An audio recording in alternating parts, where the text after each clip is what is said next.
Hello and what's up mga sir, mga ma'am, mga bok. Andito na naman at pagpasensya nyo ang makulit nyong seller na si Bok. For today's episode mga bok, as promised po for yesterday na live ko ay magvi-video po ako for today. Actually magla-live sana ako kanina pero hindi po namin kinaya due to sobrang busy po namin. Mula pa po kagabi, so isipin nyo po, mula pa po kahapon yung preparasyon namin ng mga orders nyo po. Ayan po, naka wooden crates. Tapos, sabihin na lang po natin mga sir, mga ma'am na sobrang effort po ang ginawa natin dyan para lang makapag-ship tayo. So, total for today na shipment ay 15 wooden crates or 15 clients. So, sobrang dami po ng dinala natin. Ito po ang naging kasya lang po sa sasakyan. Hindi ko na nakunan ng picture man lang dahil nagmamadali na kami ni Mrs. na mayahabol ito sa LBC at ma-pick up agad ng van. Yung mag-pick up na van ng LBC. So, ito pinalad po tayo na tapos natin, na iraos natin ang pag-shipping for today. April 3 of 2024 tayo mga sir, mga ma'am. So as you can see, ayan o. Ikot-ikot lang ako dito mula sa labas ng LBC. Ayan po, truck po yan nila. So ayan o. Lalabas lang ako.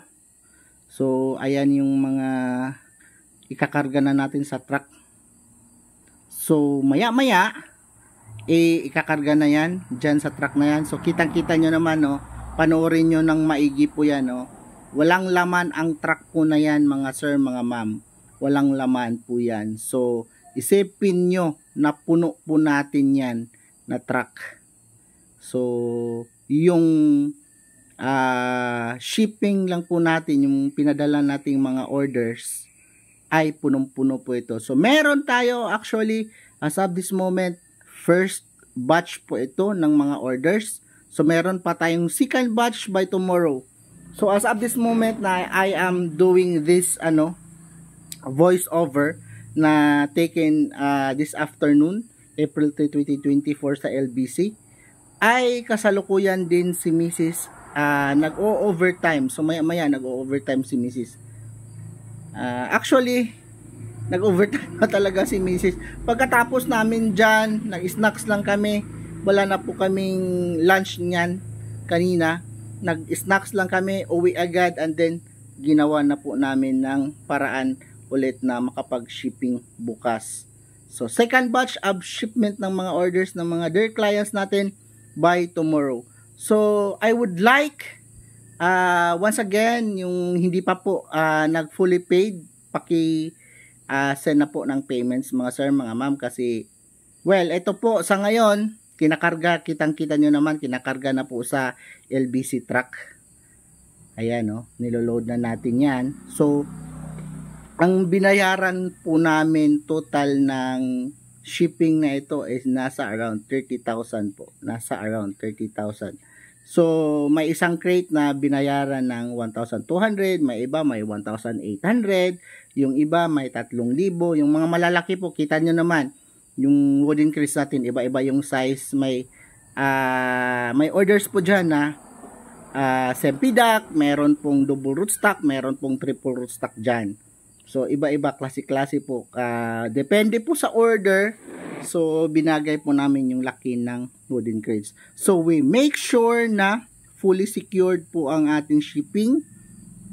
Yung mga tanim natin maalagaan along the way. Ayan, kitang-kita rin naman fully secure po talaga yan. And then meron po yan enough ventilation para hindi masuffocate ang ating tanim. So ayan kita nyo naman kanina walang karga yung truck, pero ngayon punong-puno. Ayan, pinag-iisipan ng kanila kung paano magkasya kasi meron pang natirang isang box yata.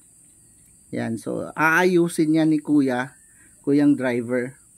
So I would like to say my thanks sa LBC din sa palaging deliver ng ating mga shipment on time. Mabilis po, 3 to 4 days. May pinakamabilis nila, 2 days lang po dumating agad. Pero depende po sa ito, pinakamalayong customer sa ngayon. Hello Ma'am Lolita. Ma'am Lolita Borja Abpalawan. And then Sir Bonsai. Sir Bonsai Agri. On the way na po ang orders nyo. So andyan na po yung mga orders nyo. So kitang-kita nyo naman yan mga sir, mga ma'am. Oh. Nahirapan na si kuyang driver ng LBC. Ayan, inusog na po yung isa box para lang magkasya natin yung isa.